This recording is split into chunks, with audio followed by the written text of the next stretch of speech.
ሱዳን ልጆቿ በለኮሱት እሳት መበላት ከጀመረች ሶስተኛ ዓመቷን ልደፍን የወራት ዕድሜ ብቻ የቀራት ሲሆን አሁን ላይ ከወትሮ ይልቅ እቶኑ የበረታባት ይመስላል። በተባበረ ክንዳቸው ፕሬዝዳንት ኦማር ሁሴን አልባሻርን ከስልጣን ያስወገዱት አብዱል ፈታህ አልቡርሃንና ሞሐመድ ሐምዳን ዳጋሎ እንደ አብዛኞቹ የአፍሪካ መሪዎች ያበሩት ለስልጣን እንጂ ለዜጎች ጥቅምና ያችን የደህንነት ቀንበር የተሸከመች ሀገር ለማቃናት እንዳልሆነ በሚያመላክት መልኩ እርስ በእርስ ሰይፍ ተማዘው አፈሙዝ ወደረው ሀገሪቱን ከሬጡ ወደ ማጡ ከከተቷት ዓመታት የተቆጠሩ ነው። የሱዳናውያን ዜጎች ስቃይም ከጊዜ ወደ ጊዜ እየተባባሰ መጥቷል። ከአውሮፓውያኑ ሚያዝያ 2023 ጀምሮ በሱዳን በተቀሰቀሰው የእርስ በርስ ጦርነት የሱዳን ጦር ኃይል በሰላማዊ ዜጎች መኖሪያ ቤቶች፣ የገበያ ስፍራዎች፣ ትምህርት ቤቶችና በተፈናቃዮች መጠለያዎች ላይ ያደረጋቸው የአየር ጥቃቶችና ያደረሰው አሳዛኝ ውድመት ዓለም አቀፍ ትኩረት ስቧል።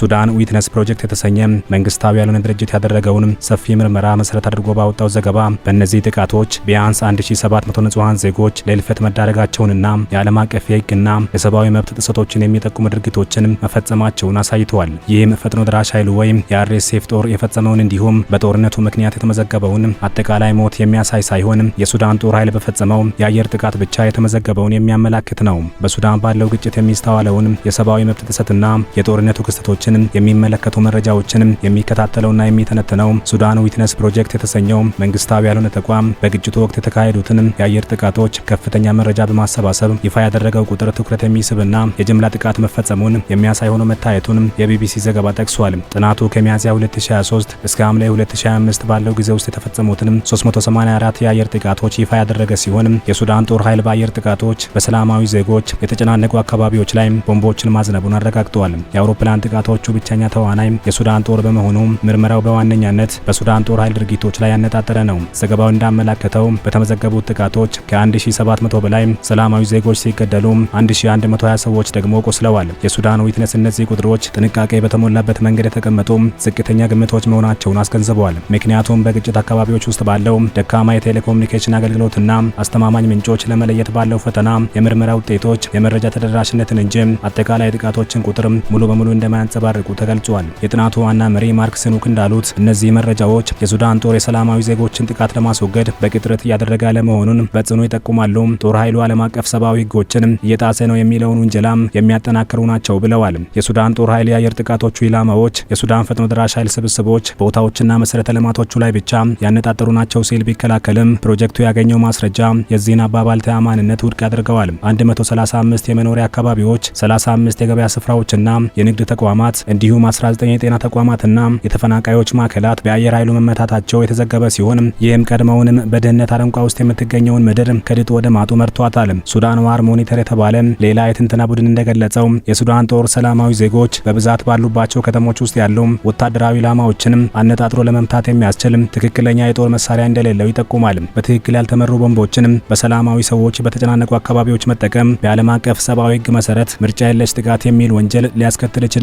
ሰዎች በብዛት ባሉባቸው ገበያዎችና የንግድ ማዕከላት ላይ የሚፈጸሙት ጥቃቶች የሰላማዊ ዜጎችን ህይወት ከመንጠቅ ባለፈ የምጣኔ ሀብት መረጋጋትን በማናጋትና ሰብአዊ ቀውሱን በእጅጉ ያባባሱ መሆናቸው ተገልጿል። ለአብነትም ባለፈው ዓመት ጥቅምት ወር ላይ በአልኩማ ገበያ ላይ በደረሰ የቦምብ ፍንዳታ ቢያንስ 65 ሰዎች ሲገደሉ 200 ሰዎች ደግሞ የቆሰሉ ሲሆን ገበያው ሙሉ በሙሉ ወድሟል።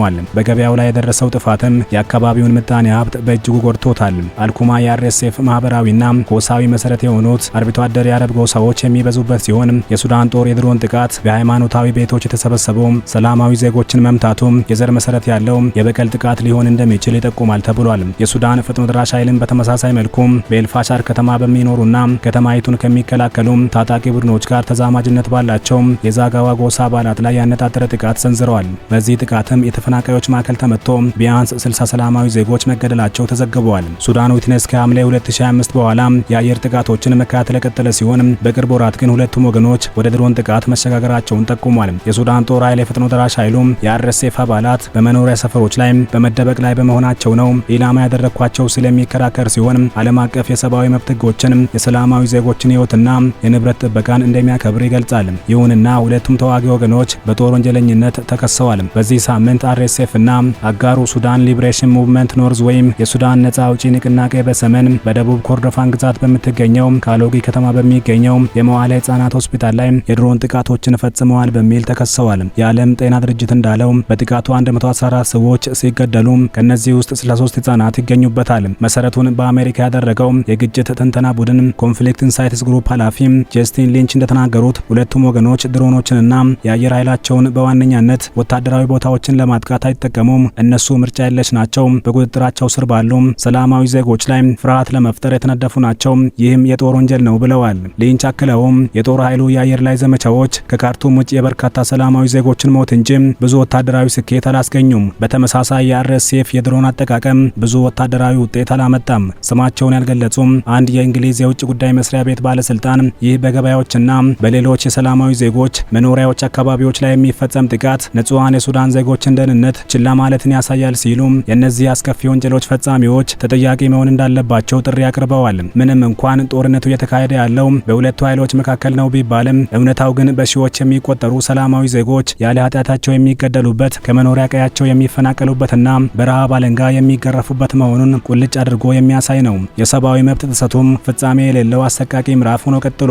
ከ12 ሚሊዮን በላይ ሰዎችን ያፈናቀለውና በዓለም ጤና ድርጅት መረጃ መሰረት ከ40 ሺህ በላይ ሰዎችን ለሞት የዳረገው ጦርነት አሁንም የሰላማዊ ዜጎችን ሕይወት ማርገፉን የቀጠለ ሲሆን በተፋላሚዎቹ መካከል የተኩስ አቁም ስምምነት ለማድረግ የሚደረገው ዓለም አቀፍ ጥረት እስካሁን ፍሬ አላፈራም። ከወራት በፊት በአሜሪካ፣ በግብጽ፣ በሳውዲ አረቢያና በተባበሩት አረብ ኤምሬቶች የአራትዮሽ ቡድን የቀረበው የሰላም እቅድ የ3 ወራት ሰብአዊ እርዳታ ስምምነትና ከዚያ በመቀጠል የ9 ወራት የፖለቲካ ሂደት ያካተተ ሲሆን ፈጥኖ ደራሽ ኃይሉም እቅዱን እንደሚቀበል ቢገልጽም የሱዳን ጦር ኃይል ግን አርኤስኤፍ ሰላማዊ ዜጎች ካሉባቸው አካባቢዎች ካልወጣና ትጥቁን ካልፈታ ስምምነት አይደረግም የሚል ጽኑ አቋም በመያዙ ጉዳዩ ተንጠልጥሎ ቀርቷል። ዲፕሎማሲያዊ ጥረቶች ስኬታማ እንዲሆኑና የዜጎች ሞት ቆሞ የሰብአዊ እርዳታም ተደራሽ እንዲሆን የሁለቱም ተዋጊ ወገኖች ቁርጠኝነትና ዓለም አቀፍ ተጽዕኖ አስፈላጊ ነው ሲሉ ተንታኞች ሀሳባቸውን ያጋራሉ።